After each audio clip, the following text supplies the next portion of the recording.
Bonjour et merci de nous rejoindre aujourd'hui pour les perspectives quotidiennes du marché.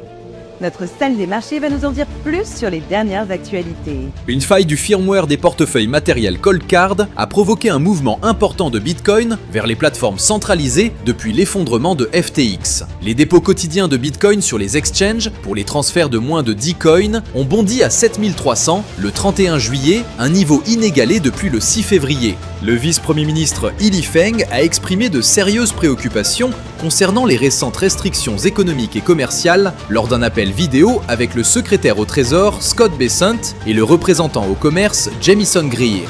Les prix de l'immobilier australien ont reculé de 0,7% en juillet, la plus forte baisse depuis décembre 2022, avec une croissance annuelle à 5,3%. Sydney et Melbourne ont entraîné la baisse, tandis que l'indicateur PropTrack a reculé de 0,3% pour un quatrième mois consécutif. La dernière session a vu l'action Nike perdre 1,3%. L'indicateur MACD indique un mouvement haussier. La paire euro-dollar s'est échangée latéralement lors de la dernière session. Selon l'indicateur Williams, nous sommes dans un marché suracheté. Le cours de livre sterling-dollar est resté largement inchangé lors de la dernière session. L'indicateur MACD donne un signal baissier. La paire dollar australien-dollar s'est échangée latéralement lors de la dernière session. L'indicateur MACD donne un signal baissier. Les marchés seront très sensibles aux statistiques clés à venir, tout comme aux données moins importantes.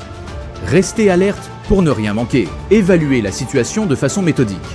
Comparez l'évolution des taux, des indices boursiers et des cours des matières premières pour une lecture transversale. Nous espérons que vous avez apprécié les perspectives du marché d'aujourd'hui.